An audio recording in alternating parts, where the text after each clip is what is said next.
Hi everyone, ये है अपनी HTML and CSS video series का वीडियो नंबर 7, जिसमें हम समझेंगे कि हर बार एक टैग को क्लोज करना जरूरी क्यों होता है। जैसे कि आप इधर देख सकते हो, हमने बोल्ड टैग को स्टार्ट किया है तो उसको क्लोज भी किया है।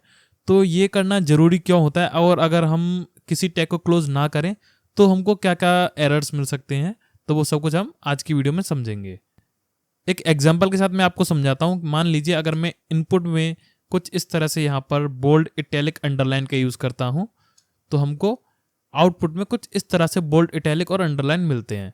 लेकिन मान लीजिए मैं बोल्ड टैग को ओपनिंग करके यहाँ पर इसको अगर क्लोज ना करूँ तो क्या होगा, बोल्ड टैग स्टार्ट तो हो जाएगा लेकिन क्लोज मैंने किया नहीं है, तो क्या होगा, ये जो टेक्स्ट है यहाँ से लेकर पूरा बोल्ड हो जाएगा। यहाँ तक कि मैं नीचे अगर कुछ लिखता हूँ तो वो भी हमें बोल्ड मिलेगा, क्योंकि यहाँ पर हमने कोई लिमिट ही नहीं लगाई कि हमें बोल्ड कहाँ तक चाहिए। इसी तरह से इटैलिक और अंडरलाइन को भी हमें क्लोज करना पड़ता है। यहाँ पर आप देख सकते हो, मैंने यहाँ पर 3 हेलो वर्ड लिखे हुए हैं और पहले हेलो वर्ड पे मैंने यहाँ पर बोल्ड टैग का यूज़ किया है, सेकंड पर इटैलिक और थर्ड पर अंडरलाइन। इसको एक बार सेव करके और रन करके आपको दिखाता हूँ मैं।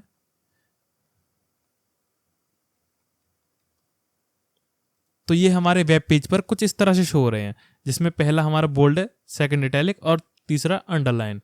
ठीक है, मान लीजिए मैं अपने कोड के अंदर यहाँ पर बोल्ड टैग को क्लोज करना भूल जाता हूँ, तो क्या होगा, इसको सेव करके आपको रन करके दिखाता हूँ।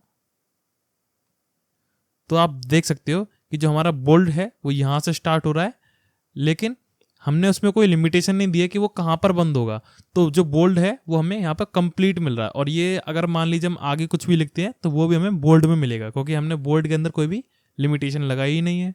इसी तरह से मान लीजिए अगर यहाँ से मैं अंडरलाइन को हटा दूँ, ठीक है, यहाँ पर मैंने अंडरलाइन टैग स्टार्ट किया है लेकिन मैंने यहाँ से हटा दिया है, तो क्या होगा, अगर मान लीजिए मैं आगे कुछ भी टेक्स्ट लिखता हूँ, मैं फॉर एग्जाम्पल यहाँ पर एक पैराग्राफ देता हूँ, ठीक है,